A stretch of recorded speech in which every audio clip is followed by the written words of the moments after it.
ফেসবুকে ঢুকলে ইদানিং দেখা যাচ্ছে অনেকে বলতেছে অনুপ্রেরণার আরেক নাম থটস অফ বিল্লাল ভাই। থটস অফ বিল্লাল ভাই আবার বলতেছে বিল্লাল ভাই কিন্তু কপি করতে বলে নাই।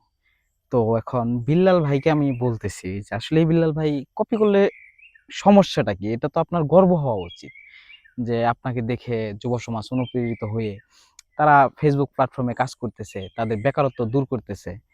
তো আপনার এখানে কি সমস্যা? তাদেরকে স্ট্রাইক মারেন, কপি মারেন, এটা ভাই আসলেই মাথায় ধরতেছে না। তো আপনি যখন স্কুলে লেখাপড়া করেছেন, তখন আপনি বাংলা বইতে অনেক কবিতা পড়েছেন। তো কবিতায় কিন্তু এক কবিই কিন্তু সবগুলো কবিতা লেখে নাই। এখানে রবীন্দ্রনাথ ঠাকুর আছে, কাজী নজরুল আছে, জসীমউদ্দিন আছে, আরো অনেক কবি আছে। তো এখনো পর্যন্ত দিন দিন কবির জন্মই হচ্ছে। এখনো পর্যন্ত কোনো কবি কিন্তু বলে নাই যে আমাকে কপি করছে কেন? তো আপনি ২ দিন ধরে কনটেন্ট বানাচ্ছেন। আমাদের মতো ছোট ইউজাররাই কিন্তু আপনাকে সাপোর্ট করে বা দেশবাসী আপনাকে সাপোর্ট করে আজকে এত বড় কনটেন্ট ক্রিয়েটর হইছেন আপনি। না হলে আপনার দ্বারাও সম্ভব হতো না। এখন আপনি এত বড় একজন সেলিব্রিটি হয়ে গেছেন।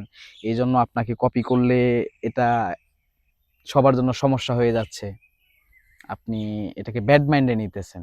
এটা আসলে ঠিক না ভাইজান। তো আপনি যদি এই কবিতাগুলো না পড়তেন, এখনো কবি জন্ম হচ্ছে, তাহলে তো তারা বলতো যে আমার এগুলা কপি করা হয়েছে কিসের জন্য। আর আজকে আপনি ছন্দ মিলিয়ে টপিক বলতেছেন, আরেকজনেও সেটা তো আপনার ছন্দ লিখতেছে না, তার মাথার ব্রেন খাটিয়ে সে ছন্দ মিলিয়ে সে একটা টপিক তৈরি করে সে আপনার ফেসবুকে আপলোড দিতেছে, তার জন্য আপনি বলতেছেন যে বিল্লাল ভাইকে কপি করা হচ্ছে। এটা আমি ভাই আপনার সাথে কোনোভাবেই একমত হতে পারলাম না।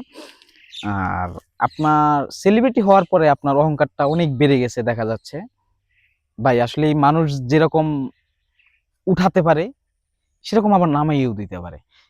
এমন অহংকার কইরেন না যাতে একদম ঝরে পড়ে যান আপনি। একদম আপনাকে বয়কট করে দেয় বিশ্ববাসী, দেশবাসী। আপনি এমনিতে ভালো মনের মানুষ।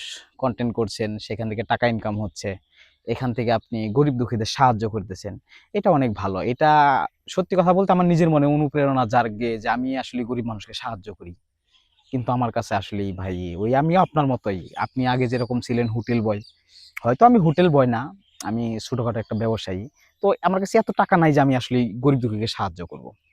ঠিক আছে? তো যাই হোক ভাই, আপনি এই যে কপি কইরেন না, এই সেই এগুলা ভাই আর বইলেন না। এগুলো অহংকার ভালো না ভাই। ভালো হয়ে যান আপনি। হয়তো আপনি আমার থেকে সিনিয়র হবেন না, এটা আমি সিউর। হয়তো সেমিয়র হবেন, না হয় জুনিয়র হবেন। ঠিক আছে? এরকমটা আর কখনো বইলেন না। ধন্যবাদ।